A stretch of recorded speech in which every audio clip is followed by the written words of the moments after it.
Hello friends, welcome to my channel. 3 বছর আগে আইপিএলের মহানিলামে কোনো দল পাননি তিনি।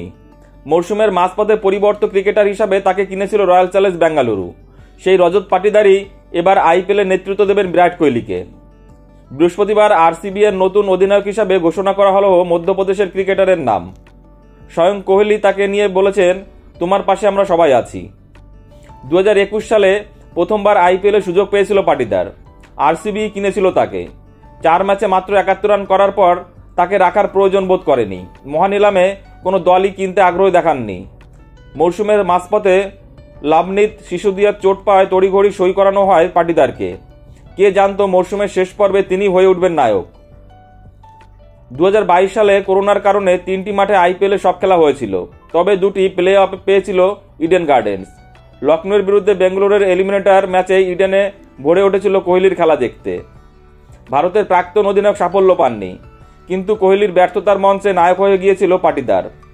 49 বলে অপরাজিত 112 রানের ইনিংসে ছিটকে দিয়েছিল লখনৌকে।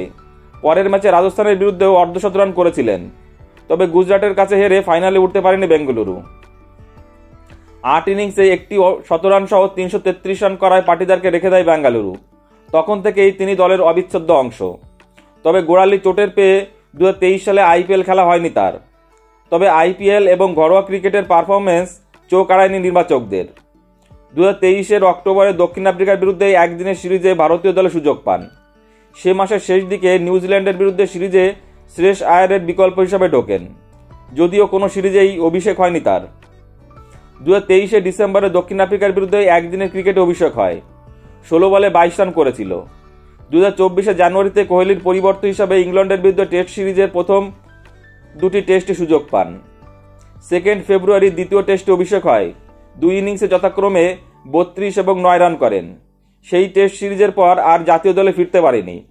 তবে বেঙ্গালুরুর অধিনায়ক হিসাবে ভালো খেলতে পারলে আবার জাতীয় দলে খেলার দরজা খুলে যাবে রজত পাটিদারের। আইপিএলে প্রথমবার অধিনায়কত্ব করতে নামলেও ঘরোয়া ক্রিকেটে ইতিমধ্যে নেতৃত্ব দেওয়ার হয়ে গিয়েছে পাটিদারের। সৈয়দ মুস্তাক আলী এবং বিজয় হারা ট্রফিতে মধ্যপ্রদেশের নেতৃত্ব দিয়েছেন। এর মধ্যে সৈয়দ মুস্তাকে দলের ফাইনালেও তুলেছিলেন। নেতৃত্ব যে বোঝা নয় পাটিদারের, এটা তার পরিসংখ্যানের দিকে চোখ রাখলেই বোঝা যায়। সৈয়দ মুস্তাকে দ্বিতীয় সর্বোচ্চ রান সংগ্রহ হয়েছেন তিনি। 9টি ইনিংসে 428 রান করেছিলেন। Strike rate 186.08। বিজয় হাজারেতে 226 রান করেছিলেন। তবে আইপিএলের অভিজ্ঞতা সম্পূর্ণ অন্যরকম হতে চলেছে। এখানে রাজ্য দলে সতীর্থ নয়, সামলাতে হবে দেশ বিদেশের তারকা ক্রিকেটারদের। কোহলি তো রয়েছেই, পাশাপাশি Phil Salt, Liam Livingstone, Krunal Pandya, Tim David, Lungi এলগিন্ডারের মতো বিদেশেরও সামলাতে হবে। সেই কাজ পাটিদার কিভাবে সামলাবেন সেটাই এখন দেখার।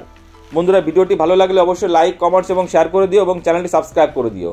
সকলে ভালো থেকো, ধন্যবাদ।